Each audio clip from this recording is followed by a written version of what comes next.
Bonjour, bienvenue à cette présentation offerte par Sokige de l'outil juridique, ce nouveau service en ligne qui vise à aider les citoyens en matière de justice.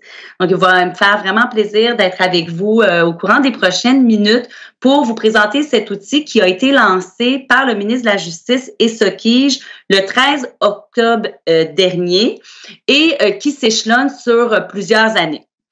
Juridique, c'est un outil qui vise à aider les citoyens à mieux comprendre leurs droits et faciliter leur démarche juridique. Donc, ce que je vous propose comme plan de présentation, c'est de commencer en présentant les origines du projet, donc la genèse de Juridique, comment ce projet-là, l'idée est venue chez Sokige et comment il s'est concrétisé. La méthode de travail utilisée, l'approche préconisée pour concevoir et développer Juridique. Puis finalement, je vous propose qu'on est sur le site en tant que tel, sur la plateforme, puis n'hésitez pas, si vous avez des questions ou des commentaires à réagir, on pourra en discuter à la fin de la présentation ensemble, mais on ira donc voir la plateforme en tant que telle vers la fin de la présentation. Alors, les origines de Juridique. En 2017, Sokige s'est doté d'un nouveau plan stratégique avec l'arrivée notamment du nouveau directeur général Gilles Lajoie et est venu vraiment brasser le pommier en quelque sorte de la justice au sein des outils qu'il concevait à l'époque et ceux qu'il souhaitait concevoir pour l'avenir. Alors Sokige a pris un virage à 180 degrés, en quelque sorte, en venant adopter ce nouvel outil-là et ce nouveau plan stratégique-là, où on s'est inspiré de plusieurs travaux dans le milieu de la juridique, plusieurs travaux aussi de doctrine, de littérature, portant sur l'accès à la justice et les enjeux principaux qui étaient rencontrés par les citoyens. Le rapport Cromwell, notamment, mentionnait les enjeux liés à l'accès à l'information juridique, à la multitude, en fait, de portes qui se présentaient pour le citoyen et auxquelles ce dernier devait cogner pour trouver la bonne information, l'information pertinente. Alors, c'est comme ça qu'est née l'idée, lors de la planification stratégique, de se pencher sur un outil qui viendrait centraliser l'ensemble de l'information pour avoir comme une porte d'entrée en matière de justice là et pour les citoyens, pour faciliter dans le fond la vie des citoyens. Alors, c'est vraiment avec cette vision de vouloir simplifier la justice au Québec que Juridique là est né et l'outil là, la solution dans laquelle la solution s'est inscrite. Au départ, on a fait appel à un leader mondial en matière d'intelligence artificielle pour explorer justement des solutions, des façons qui se prêtaient pour améliorer l'accès à la justice grâce à l'IA. Et c'est vraiment là qu'on a vu tout le potentiel des nouvelles technologies et ce qui pouvait être mis en place pour permettre justement de faciliter l'accès à la justice pour les citoyens. On est donc allé présenter cette idée au ministère de la Justice qui, à l'époque, avait comme ministre Mme Stéphanie Vallée et qui avait déjà en tête ce grand projet de vouloir moderniser le système de justice. Et Juridique s'est donc inscrit dans ce plan pour moderniser la justice et contribue en quelque sorte à améliorer l'accessibilité à la justice au Québec, son efficience, notamment en voulant là, fournir une information juridique de qualité, à jour, fiable aux citoyens. Je le disais en introduction, le site a été mis en ligne en octobre 2010, mais c'est un déploiement progressif là, qui attend Juridique. Donc, c'est une première version que nous avons là actuellement de disponible. Nous sommes en matière familiale, plus précisément sur les thèmes du divorce et de la séparation. Donc, si vous vous rendez sur Juridique, c'est les thèmes qui sont actuellement abordés. Mais on ira donc rapidement aux aînés là, dans les prochains mois. Et puis, il est question de traiter des thèmes comme de la consommation, du logement et du travail dans les prochaines années. Les bénéfices attendus de cette nouvelle plateforme, de ce nouveau service en ligne, c'est vraiment, on le disait, d'améliorer l'accessibilité à l'information juridique à partir d'outils technologiques, d'outils qui permettront de faciliter, on le disait, la recherche d'informations, mais aussi avec des outils qui pourront faciliter la vie des citoyens afin qu'ils puissent entreprendre leur démarche juridique. Parce qu'une chose est certaine, ce qu'on a pu constater lors de nos rencontres citoyennes et lors de nos consultations avec les parties prenantes, c'est qu'un des enjeux principaux vécus par les citoyens qui vivent des enjeux juridiques ou des événements de vie de nature juridique, c'est qu'ils sentent qu'ils n'ont pas toujours l'emprise sur leur dossier. Ils aimeraient avoir plus de l'autonomie pour bien comprendre les étapes qui s'en viennent, qu'est-ce qui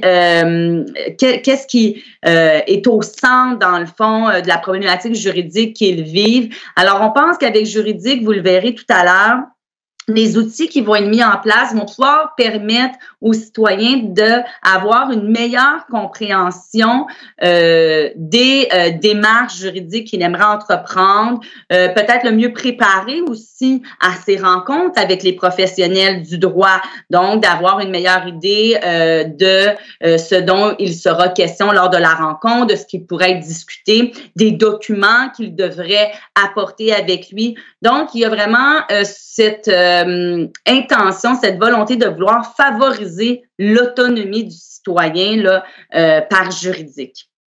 On pense aussi que Juridique va vraiment fournir au réseau des parties prenantes un outil pour accompagner les citoyens. Donc, on pense à ces cliniques juridiques, aux centres de justice de proximité, aux avocats praticiens qui ont le citoyen comme première clientèle et qui souhaitent peut-être avoir cet outil qui leur permettra de relayer le citoyen juridique ou en fait de pouvoir le consulter avec lui et de le référer aux bons endroits. Donc, on pense que ça pourra participer à peut-être désengorger des fois ces cliniques et ces institutions pour pouvoir finalement peut-être rencontrer davantage de clients. Du côté de Sokige et du gouvernement, évidemment, on met en place une nouvelle technologie avec Juridique et donc on espère pouvoir doter le gouvernement du Québec d'une plateforme qui est adaptable, qui est réutilisable. Donc, tout ce qu'on développe dans Juridique au niveau technologique, on appelle ça, c'est du développement modulaire. Donc, ce sont des solutions qui sont facilement réutilisables par d'autres au besoin. Et Juridique, évidemment, vient accélérer en quelque sorte la transformation numérique de Sokige et vient confirmer vraiment le virage numérique qu'a pris Sokige depuis quelques années. Le modus operandi, je le disais tout à l'heure, on aimerait voir avec vous comment finalement on opère tout ça. Hein? Quel est le fonctionnement au sein de l'équipe? Juridique, c'est une équipe multidisciplinaire. On est composé à peu près d'une quinzaine de personnes à temps plein. Ça ressemble drôlement à un mode de fonctionnement d'une start-up là, à l'intérieur d'une organisation qui est celle de Sokige. La particularité, c'est qu'on a décidé de miser avec Juridique sur les meilleures pratiques du numérique pour pouvoir apprendre rapidement des plus grands. Et donc, le fait d'avoir une équipe multidisciplinaire, c'est vraiment là, propre à ce genre-là d'opération-là. On a donc une équipe composée, évidemment, de juristes, donc d'avocats, de notaires, de programmeurs analystes, donc les développeurs informatiques, de spécialistes en expérience utilisateur ou en expérience de design, donc on les appelle les UX, UI à l'interne, conseillers en marketing, en intelligence d'affaires pour pouvoir recueillir et analyser des données. C'est important quand on fait une transformation numérique d'offrir un outil facile d'utilisation et de qualité, mais de pouvoir rapidement avoir de la rétroaction et d'analyser les données recueillies pour toujours pouvoir s'améliorer. Et toutes ces personnes-là ben, travaillent les uns très, très près des autres au bureau. Donc, bon, évidemment, lorsqu'on était en présence au bureau, ben, c'est vraiment en mode collaboratif que nous travaillons et on a voulu faire tomber les silos où, à une certaine époque, ben, encore même chez Socige, comme dans plusieurs organisations, on dirait que chaque professionnel se retrouve sur un étage et puis ben, peut-être que ça amenait moins une collaboration plus intuitive et dynamique auprès des équipes. Alors, on a tenté, il y a 2 ans, avec le début de Juridique, de mettre tout le monde ensemble dans une espèce de cellule et ben, vraiment, on voit le succès de cette approche-là. Les collègues juristes vont souvent se lever, demander conseil à un informaticien devant lui où l'informaticien va dire à la responsable du contenu, peux-tu vérifier si le contenu ben, est bien celui qu'il devrait être sur le site pendant que le designer, lui, vérifie si le design est bien celui aussi qu'il devrait être. Donc, toute cette interaction-là permet vraiment là, une très belle collaboration là, entre les membres de l'équipe. Permet aussi d'être plus efficace. Et cette approche-là est vraiment inspirée notamment du mode agile. Le mode agile qui est une approche de travail collaborative, itérative, où justement les différents membres de l'équipe travaillent très conjointement ensemble et s'assurent que la communication est très présente, qu'il y a une transparence pour bien évaluer et identifier s'il y a des problèmes dans la réalisation du projet. Chez Socige, on travaille en agilité depuis un peu plus de 5 ans. Quand je disais que on travaille de manière itérative, ce que ça veut dire, c'est que on fait des livraisons fréquentes sur le site. Alors, au lieu de faire une analyse en amont très exhaustive, comme on le faisait peut-être à une certaine époque, là, notamment dans le mode de réalisation plus classique, on fait des analyses de morceaux, de livrables particuliers qui, eux, auront là des dates de livraison aussi très précises. Et ça permet donc de livrer des éléments de juridique, en l'occurrence, plus souvent pour l'utilisateur. Comment on fait très concrètement? Il y a un responsable de produit qui, lui, est le responsable vraiment de la livraison du site, responsable de toutes les tâches et tous les livrables qui doivent être réalisés et s'assure de prioriser. Qu'est-ce qui est le plus important qu'il faut qu'on livre pour le citoyen et qu'est-ce qui est important et moins important. Et donc, ce qu'on va s'assurer, c'est que dès qu'on a du contenu qui offre de la valeur, donc autrement dit, qui peut être utile par le citoyen, qu'on sait que c'est peut-être pas complet, mais c'est une première version qui pourrait lui être utile, on le met en ligne. On n'attend pas donc que ça soit parfait et exhaustif pour pouvoir tout de suite donner l'accès aux citoyens. Un exemple très concret, dans Juridique, vous verrez, il y a un répertoire de ressources géocalisées. Évidemment, on a voulu mettre de l'avant les ressources du milieu juridique pour qu'un citoyen puisse trouver à proximité de chez lui, par exemple, des organismes gratuits ou à faible coût qui offrent des services de soutien, d'accompagnement, de conseil, des avocats, des notaires et des médiateurs. Une première version offre pour le moment que les organismes gratuits à faible coût. Mais déjà, on voit que les citoyens l'utilisent beaucoup et s'y réfèrent. Donc, on n'a pas attendu d'intégrer et les données des avocats, des notaires et des médiateurs pour livrer l'ensemble de la solution. Alors ça, c'est un exemple pour peut-être comprendre si on est une famille avec le développement là, itératif d'une solution. Et ça, c'est vraiment là, au cœur de l'agilité et de l'approche qui est préconisée pour développer Juridique et pour vraiment participer à la transformation numérique qu'a opéré Socige avec Juridique. Ça permet plus de flexibilité. C'est sûr aussi que l'agilité, ce qu'on constate, c'est que ça permet plus de flexibilité puisque comme on a des échéanciers plus serrés où on fait justement des livraisons itératives, on a une meilleure absorption aux demandes de changement. Par exemple, en cours de route, des citoyens commentent un outil, une page de contenu, un intervenant relayeur nous donne des commentaires, on a une rétroaction intéressante que l'on juge pertinente, bien, on est à même, sans devoir arrêter tout le projet, de venir insérer ces demandes de changement-là et de les analyser et de les réaliser. Alors, ça amène vraiment une flexibilité très importante et qui permet toujours d'ajouter de la valeur à la livraison du produit. Finalement, l'agilité, c'est d'impliquer l'utilisateur final. C'est vraiment ça aussi. C'est donc, ici, en l'occurrence, le citoyen qui est au cœur du projet. Et on s'inspire du design thinking. Donc, c'est la pensée design, si vous le voulez. Vous le voyez dans la roue ici, là, qui est affichée à l'écran. On s'inspire de cette approche-là, qui est une démarche, encore une fois, créative et collaborative du monde numérique où l'on met au centre le citoyen pour s'assurer qu'on comprendra bien ses besoins, ses attentes, puis l'expérience émotionnelle et humaine qu'il vit lorsqu'il fait face à certains enjeux, à certaines préoccupations et qu'est-ce qu'il aimerait vivre comme expérience en utilisant juridique.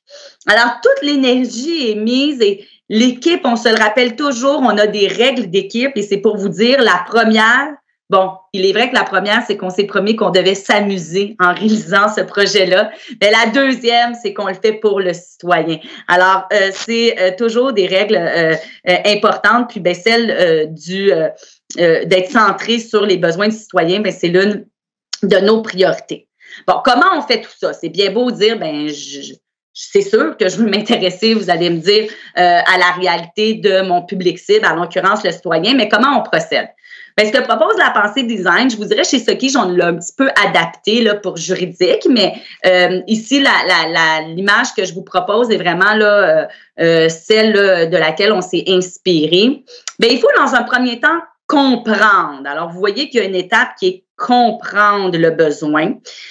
J'irai plus dans le détail, OK, de cette étape-là parce que pour moi, elle est cruciale pour tout le reste. Alors, j'aurai des diapositives qui en traitent. Mais comprendre, c'est vraiment de s'intéresser aux personnes à qui l'on s'adresse. S'intéresser aux personnes que l'on tente d'aider. Il y a une variété d'approches qui permettent de le faire. Nous, on va appeler la nôtre la phase découverte que je vais vous présenter, mais l'objectif, c'est de mieux comprendre les besoins de l'utilisateur et les enjeux qu'il rencontre face à une problématique particulière. Alors, on y reviendra à comprendre. Ensuite, c'est la phase explorer. Une fois qu'on a très bien saisi, on pense avoir bien saisi les besoins de l'utilisateur, on veut explorer des solutions. Donc, on n'est pas dans les solutions en tant que telles, mais on veut explorer. Donc, on va faire des ateliers d'idéation. Ça, c'est toujours super agréable. On est en gros remue-ménage. Toutes les idées sont bonnes. Plusieurs membres de l'équipe participent aussi. Ça, c'est assez novateur. C'est pas juste le designer ou la UX, mais on fait intervenir tous les membres de l'équipe avec leur expertise et leur vision pour voir, quelle solution répondrait aux besoins d'en comprendre qui nous a été évoqué par les citoyens. Alors, on fait ce remue-ménage, puis après, on passe en prototypage. Alors, on veut aller prototyper ces solutions. Écoutez, on peut en prototyper des solutions, là, ça y va vite, hein? On prototype, puis on teste. On teste souvent à l'interne. Donc, au début, on va tester auprès de l'équipe ou auprès de groupes ciblés qui représentent notre utilisateur. Ça peut être l'utilisateur en tant que tel. Je pense aux citoyens ici. Mais je me rappelle que pour juridique, là, quand on fait des tests, ben, des fois, on va faire tester par justement des intervenants relayeurs, par des avocats, par des membres des centres de justice de proximité, par des cliniques juridiques. Si vous voulez faire partie de notre banque de testeurs, ben, je vous invite à nous écrire à la suite de la conférence. Mais c'est super mobilisant, puis ça vient vraiment nous donner des premières impressions sur nos prototypes. Une fois qu'on pense qu'on est assez fort au niveau de nos maquettes, puis qu'on pense qu'on a commencé à établir une solution qui répond là, assez bien aux besoins, bien là, on va vraiment l'expérimenter auprès des citoyens. Chez Juridique, ce qu'on fait, c'est vraiment là, des tests en laboratoire. Là. Pour le moment, on a fonctionné comme ça et c'est vraiment très concluant. Donc, on va en laboratoire de recherche. On observe les utilisateurs tester la solution. Donc, ils sont dans des maquettes toujours, mais maintenant, les maquettes sont plus dynamiques hein, à cette étape-là. On est peut-être moins sur du papier, mais on est déjà sur des premières versions de la fonctionnalité qu'on veut essayer. Les gens l'essaient, on voit la réaction, on voit l'incompréhension des fois par rapport à certaines des fonctionnalités. Donc, c'est vraiment le moment où on teste avec les utilisateurs finaux là, la solution établie ou en tout cas le prototype qui a été retenu. Là, ce qu'on se rend compte, on prend toutes ces données-là, hein, après on va voir, bon, qu'est-ce qui nous a été donné comme commentaire, on analyse tout ça, on peut aller peaufiner la solution. On retourne à l'utilisateur final aux besoins. Je lisais en quelque part à un moment donné que vous savez, là, le W40, l'huile W40, ils l'ont appelé comme ça parce que ça a pris 40 prototypes avant d'arriver à la solution hein, que là, nous connaissons aujourd'hui. Alors, c'est pour vous dire, et c'est pas parce que c'est 40 que c'est long, hein? C'est rapide, là, ce que je vous parle en ce moment. C'est encore une fois de l'itération. On teste, on revient, on ajuste, on teste, mais on fait ça pour que quand on va mettre en place, voyez-vous, la dernière petite étape, quand on matérialise la solution, c'est qu'on est pas mal convaincu qu'on aura une solution facile d'utilisation qui répond aux besoins et qui vient simplifier la vie des utilisateurs, de l'humain hein, qui vient utiliser le site. Alors, c'est vraiment ça la logique là, des comprendre, explorer, matérialiser. Là, voyez-vous, ma boucle, elle repart. Hein? Parce que je vais recommencer à chaque fois que je veux développer une nouvelle fonctionnalité. Puis je peux recommencer si finalement, après que j'ai mis en ligne, j'ai beaucoup de commentaires, ça n'a pas l'air concluant. Et on repart. On a-tu bien compris le besoin? Comment ça se fait que finalement notre solution ne fonctionne pas? On refait des prototypes, on redéveloppe des solutions, on va en test, on remet en ligne. Alors, c'est la boucle. Je vous disais, je vais prendre plus de temps à vous expliquer le comprendre. Encore une fois, là, en matière de transformation numérique, dans les bonnes pratiques du numérique, dans des initiatives un peu comme Juridique, où on est dans une petite équipe multidisciplinaire, puis on veut là, travailler efficacement et en ayant l'utilisateur au centre de nos réflexions. Et on le disait, il faut bien comprendre les besoins de ce dernier. Chez Socage, on a mis en place ce qu'on appelle la phase découverte. C'est très inspiré là, de d'autres initiatives. Hein. On s'est inspiré de plein de, on le disait, là, d'approches, mais nous, on l'a appelé la phase découverte. C'est autrement dit une phase de recherche que l'on divise en 6 étapes qu'on va regarder ensemble. On va vouloir bien identifier notre besoin de départ, sur quoi on fait notre recherche. C'est-tu sur, en l'occurrence, juridique? Quels sont les besoins en matière d'information ou en matière d'orientation pour être guidé, pour trouver les bonnes ressources, les professionnels à rencontrer? Est-ce que c'est, quels sont, par exemple, nous avons abordé le droit de la famille dans Juridique en premier, bien, nous sommes allés aussi en phase découverte. Quelles sont les principales préoccupations des couples qui se divorcent ou se séparent? Alors, on part avec la problématique. Ensuite, on fait de l'analyse interne et externe. On regardera ça ensemble. On va colliger tous ces besoins-là, puis on va créer des personas et un parcours utilisateur. L'identification des besoins, on vient de l'expliquer. Quelle est la problématique de ma recherche et quelles sont les hypothèses? Hein? La question de recherche que je me pose est quelle est l'hypothèse que j'émets à ce stade-ci.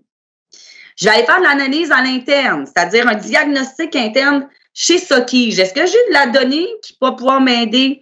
Est-ce que vous avez des sondages de satisfaction dans vos organisations que vous pourriez utiliser qui vont vous aider déjà à identifier ou confirmer les hypothèses que vous avez émises à la première étape?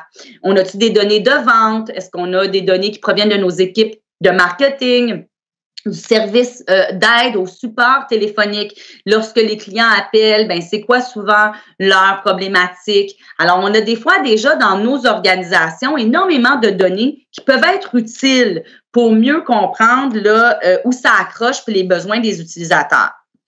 On fait de l'analyse à l'externe aussi. Donc, lorsqu'on pense à un produit comme juridique, on regarde qu'est-ce qu'on a à l'interne. Les citoyens ont de la misère à trouver ici. Bon, c'est pas clair lorsqu'ils entreprennent la démarche, c'est quoi les étapes qu'ils doivent faire. Mais à l'externe, qu'est-ce qui existe comme produit qui va prendre en charge, en quelque sorte, le citoyen sur ces questions-là? On fait donc une analyse, une étude de marché pour voir qu'est-ce qui existe et on regarde l'écosystème pour, évidemment, pas reproduire ce qui existe déjà, connaître nos partenaires, nos concurrents et s'assurer que la solution est nouvelle et s'inscrit dans un écosystème là, déjà en place. Voyez-vous, par exemple, pour juridique, on avait fait cet écosystème de tous les sites d'information ou des applications qui existent en matière d'information juridique. Donc, on n'est pas les seuls, bien évidemment, mais ce qu'on a réalisé, c'est qu'il y en a bien trop. Puis le citoyen, quand il fait sa recherche, il tombe sur tous ces sites-là. Difficile pour lui de savoir peut-être lequel est le plus pertinent ou répond à sa situation plus personnelle. Alors, encore une fois, vous le verrez, on tente d'agréger et de rassembler les contenus provenant peut-être de ces différents diffuseurs-là pour faciliter la vie du citoyen lorsqu'il veut rechercher l'information. On avait des axes ici pour analyser ces offres de services-là. Donc, tout en haut, c'est des publics très, très, très ciblés. Tout en bas, c'est vraiment pour tout public. À gauche, on avait les contenus qui sont plus orientés sur la tâche, c'est-à-dire je peux accomplir une tâche sur le site. Je peux remplir un formulaire. Je peux calculer la pension alimentaire. Et tout à droite, on est vraiment dans l'informationnel. C'est du contenu qui est offert, mais je ne peux pas nécessairement agir sur ce contenu-là. Alors ça nous a donné une bonne idée de l'écosystème. Et ce qu'on réalisait avec Juridique, c'est qu'il n'y en avait pas un qui faisait tout ça, en quelque part, puis c'est correct, chacun avait son créneau, mais qui serait bien, qui serait utile pour le citoyen, là, puis vous le voyez ici sur la barre, qu'on ait un endroit où on peut informer, guider et accompagner. Une fois qu'on avait fait ces études d'analyse interne et externe, on est vraiment allé valider nos premières hypothèses avec le citoyen en tant que tel. Alors ça, c'est dans la collecte des besoins que ça se fait. Notre étape collecte de besoins va viser d'aller mieux comprendre, avoir une meilleure idée de la réalité des citoyens, donc du destinataire là, à qui la solution est destinée, et aussi des parties prenantes, donc les experts du milieu, eux, qu'est-ce qu'ils disent? Est-ce qu'il y en a déjà des sites comme ça? Est-ce qu'en matière familiale, il faudrait revoir les solutions? Comment on pourrait innover? Donc, tout ça peut se faire sous forme de sondage, d'ateliers de travail, d'entrevues, de tests.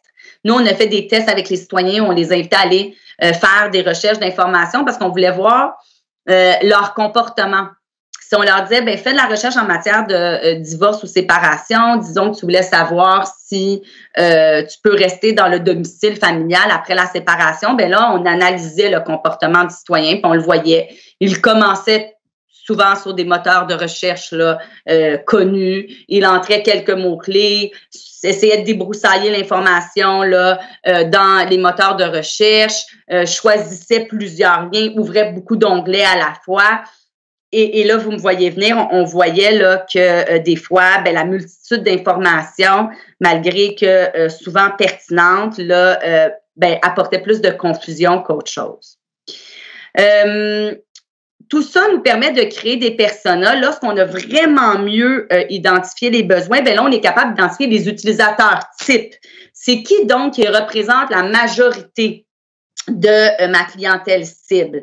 Alors là, on crée vraiment là, des personnes types. Ça nous est vraiment utile après parce que ça permet à l'équipe de dire, OK, bien là, pour le moment, pour juridique, en matière familiale, ma personne type a entre 25 et 50 ans, est une femme ou un homme, a ce profil socio-démographique-là et voici ses besoins principaux. Alors ça, c'est quelque chose que l'on met en place aussi dans notre méthode de travail. Et aussi des parcours utilisateurs. Je vous en montrerai un là, tout de suite, là, tout à l'heure, où on identifie les enjeux et les opportunités. Voyez-vous, ici, on a un exemple d'un atelier de travail et d'un persona, d'une carte, là, une fiche là, d'un persona en tant que tel. Ici, c'est un atelier qu'on avait mené auprès de différentes parties prenantes. Je pense là, à des parties prenantes du milieu juridique, notamment Éducalois, les ordres professionnels, Barreau du Québec, Chambre des notaires, des représentants du Jeune Barreau de Montréal étaient là, les centres de justice, le ministère de la Justice. Donc, il y avait plusieurs parties prenantes qui étaient là, puis on leur disait, bien, avant qu'on aille voir le citoyen, là, voici là, notre hypothèse avec juridique, voici ce qu'on pense être le besoin des citoyens, puis selon vous, quel est le domaine de droit qui devrait être attaqué en premier? Alors, les participants se sont mis à la place des citoyens comme experts en la matière, des citoyens qui sont confrontés à des épreuves de vie qui ont des volets juridiques. Et on leur a demandé, ben vous, selon vous, les citoyens, lorsqu'ils rencontrent ces problèmes-là, quelles tâches vont-ils faire? Quelle action vont-ils poser? Quelle réaction vont-ils avoir? Quels sont les points de contact ou les canaux de communication qu'ils utilisent? Quelle est la première ressource à laquelle ils vont penser? Comment vont-ils faire leur recherche d'informations? Évidemment, selon vous, quelles sont les émotions?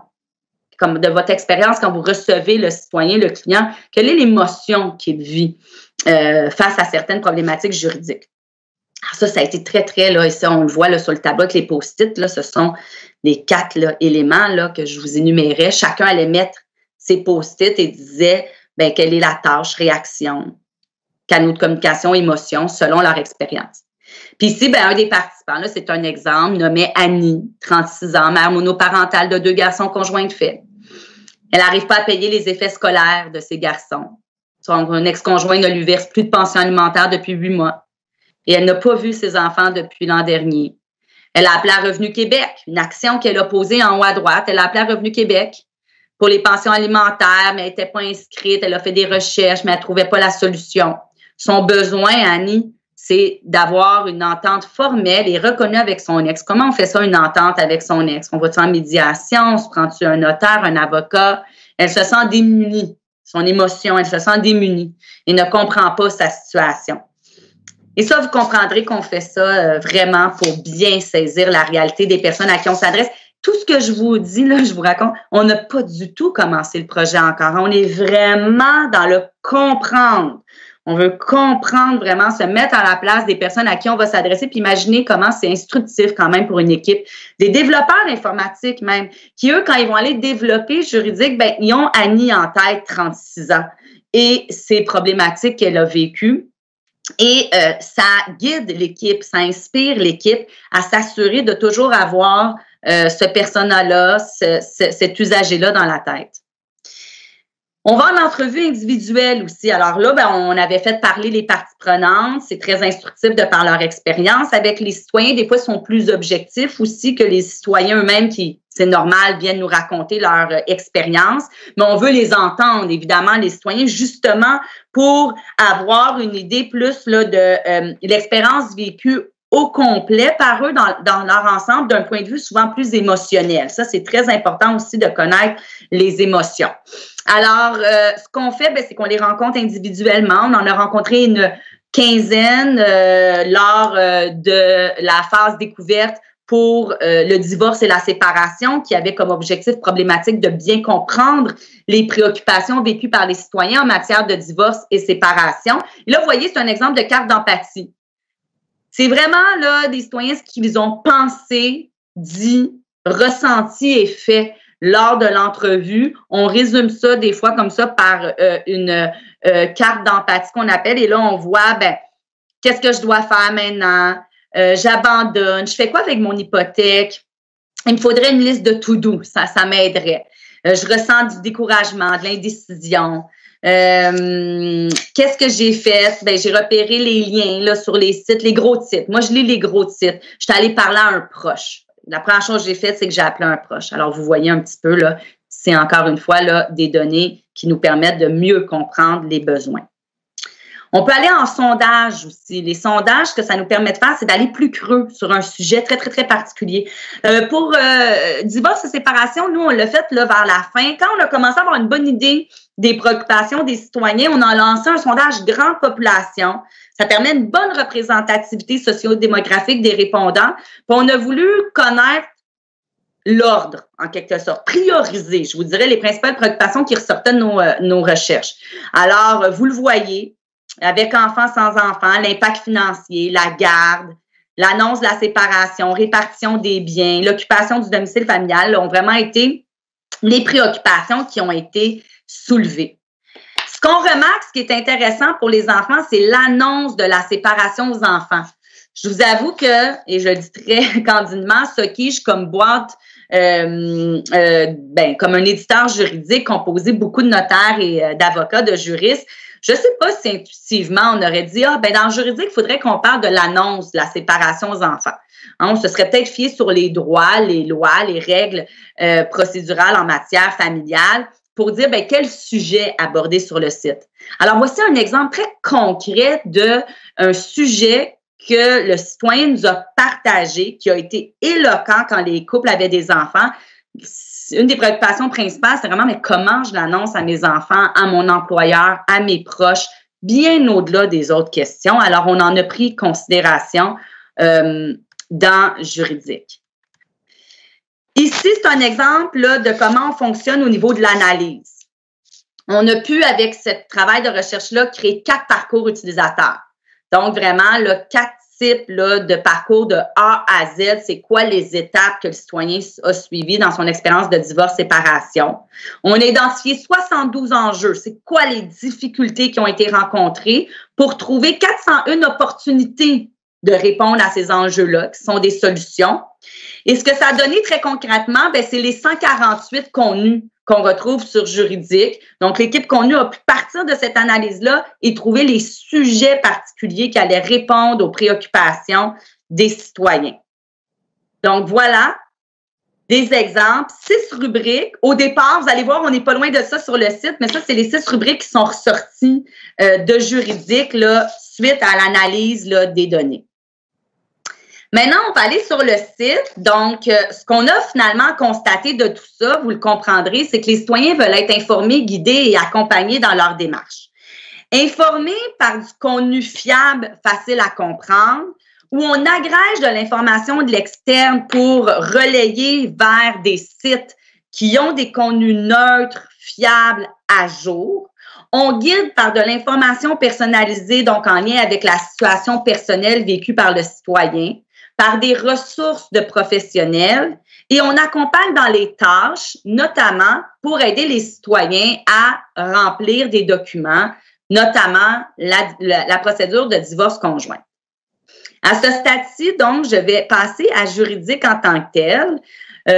On est sur le site juridique.gouv.qc.ca. Je vais vous montrer comment, pour le moment, dans cette première version, là, nous informons, guidons, accompagnons, ou en tout cas, nous tentons de le faire au mieux. Ici, voyez-vous, ce sont mes 5 rubriques: domicile, enfant, s'adapter à la séparation, médiation, tribunal. Rappelez-vous, on n'est pas très loin de où je me situais là, ici, où après mon analyse, je dis, il faudrait que je parle des enfants, de l'annonce de la séparation, le logement, m'adapter à la séparation. Donc, vraiment très près de ce que les citoyens nous ont partagé eux-mêmes lors de nos rencontres avec eux. On informe, je le disais, par exemple, en donnant de l'information personnalisée, en faisant de l'agrégation de contenu. Par exemple, si j'allais sur la rubrique domicile et je me posais la question, qui peut rester dans le domicile à la séparation? Bien, lorsque le citoyen clique sur cette question-là, on va l'inviter à répondre à des questions. Ces quelques questions permettront de donner l'information propre à sa situation. On est toujours en matière d'information, mais c'est quelque chose qui est beaucoup ressorti aussi de nos rencontres avec le citoyen, où ben, il disait, moi, je veux pas l'information et pour les époux et pour les conjoints de fait. Des fois, je sais pas qu'est-ce qui s'adresse à moi. Donc ici, qui peut rester dans le domicile à la séparation? On pourrait donner l'information selon, justement, que la personne est mariée ou conjoint de fait. Disons que je dis que je suis conjoint de fait, que les deux conjoints sont propriétaires. En 3 questions, on obtient ici une page d'information qui s'adresse aux conjoints de fait copropriétaires, où on retrouve ce qu'on appelle l'agrégation de contenu. Donc, en quelques lignes, un résumé, par exemple, ici, d'un article d'Éducalois. Si je clique sur cet article, ben, j'ai vraiment l'article d'Éducalois qui parle des conjoints de fait, de la contrat de vie commune, comment on se sépare justement les biens, dont le domicile familial. Et j'ai de l'information sur qui peut rester dans le domicile et on la consulte avec, encore une fois, des liens là, vers des contenus externes. Plus bas, on va me proposer des prochaines étapes qui peuvent être pertinentes pour continuer ma recherche. Donc, on essaie d'aider à trouver l'information pertinente. Et à tout moment, le citoyen peut dire, ben moi, je veux parler à un professionnel. Là, j'ai lu l'information, je me sens plus autonome, j'ai plus confiance en mes moyens. Je veux maintenant trouver un professionnel près de chez moi.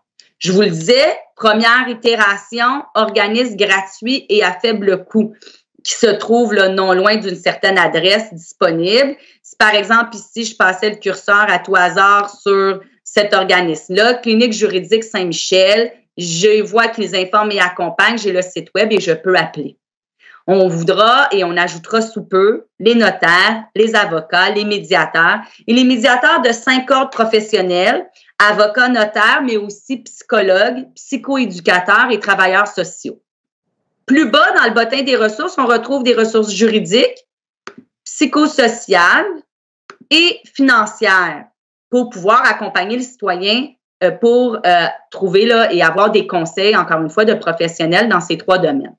Alors, voilà comment nous guidons, hein, notamment par cet outil qui nous permet de trouver des ressources non loin de chez nous. Finalement, accompagner, mais ça se trouve dans le bas de la page d'accueil. Pour le moment, le site là, ne l'offre pas en tant que tel, mais on aura un outil d'aide à la complétion de documents. Alors, on pense qu'avec cet outil-là, les gens vont être encore mieux préparés pour, par exemple, des rencontres avec des professionnels ou des médiateurs. Pensons à un couple. Ici, on est en matière de divorce conjoint. C'est consensuel, c'est pas des conflits complexes. Les gens tentent de savoir à quoi s'attendre, c'est quoi les étapes de cette démarche-là, quels documents doivent-ils remplir.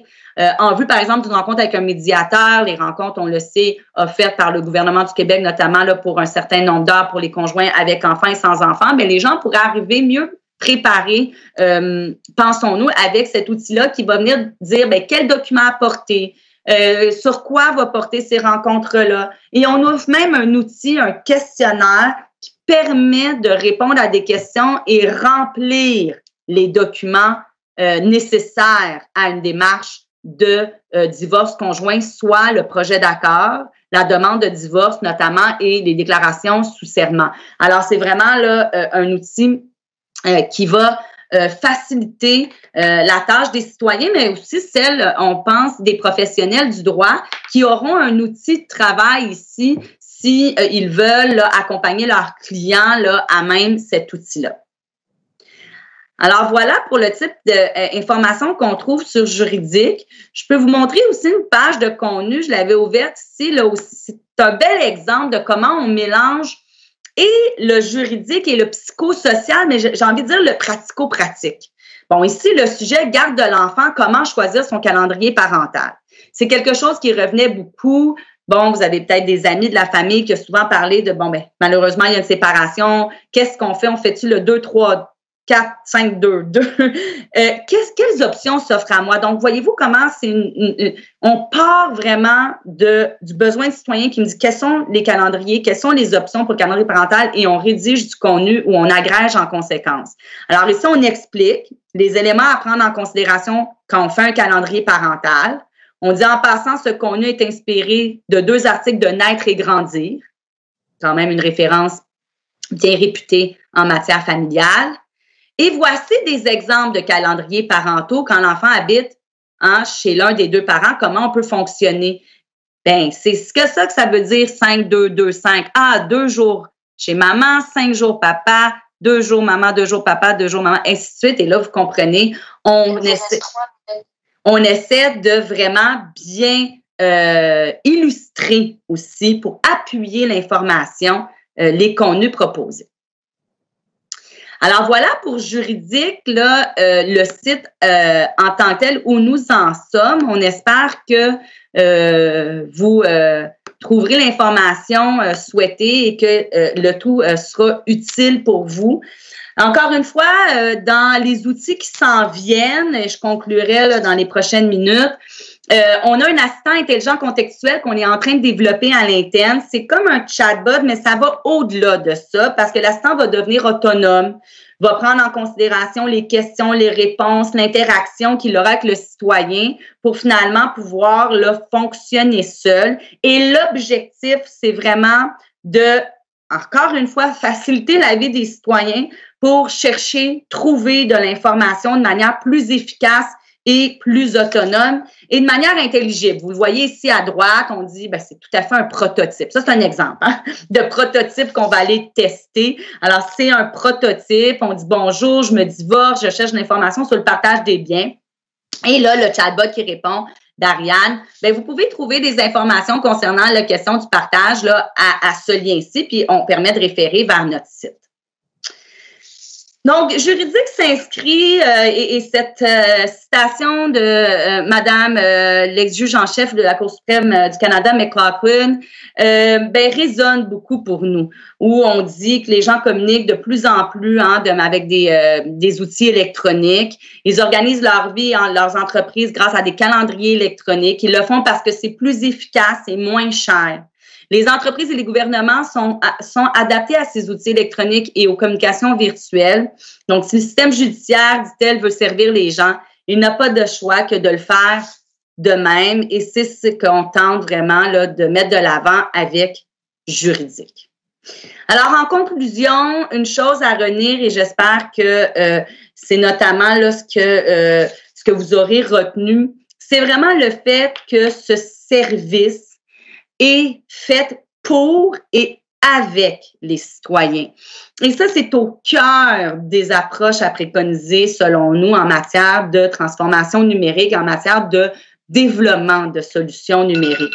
Juridique s'inspire donc de les leaders du numérique pour avoir cette approche, si vous me permettez les expressions anglaises, d'outside in au lieu de inside out. Donc, on part du citoyen et non de nos expertises ou nos préconceptions, je dirais peut-être, sur certains enjeux ou certaines problématiques. Et cette méthodologie inspire effectivement d'autres organismes gouvernementaux. On a eu la chance de présenter notre méthodologie à différents organismes qui ont cette volonté vraiment de toujours s'assurer de vouloir développer des produits qui mettent le citoyen au centre de leur préoccupation et de leur développement. Alors, chez Sockier, je vous avais vu, pour Juridique, on le fait de différentes manières, par les entrevues, les ateliers de travail, par les tests, mais aussi, on le voit ici, là, par des commentaires qui sont recueillis à même le site et analysés par une équipe d'intelligence d'affaires qui s'affaire à s'assurer que les rétroactions reçues sont prises en considération et qu'on agit et qu'on soit toujours en amélioration continue pour s'assurer là, de répondre aux besoins. Alors voilà pour cette présentation de Juridique. J'espère que vous aurez trouvé le site intéressant et notre approche inspirante comme nous, on la trouve.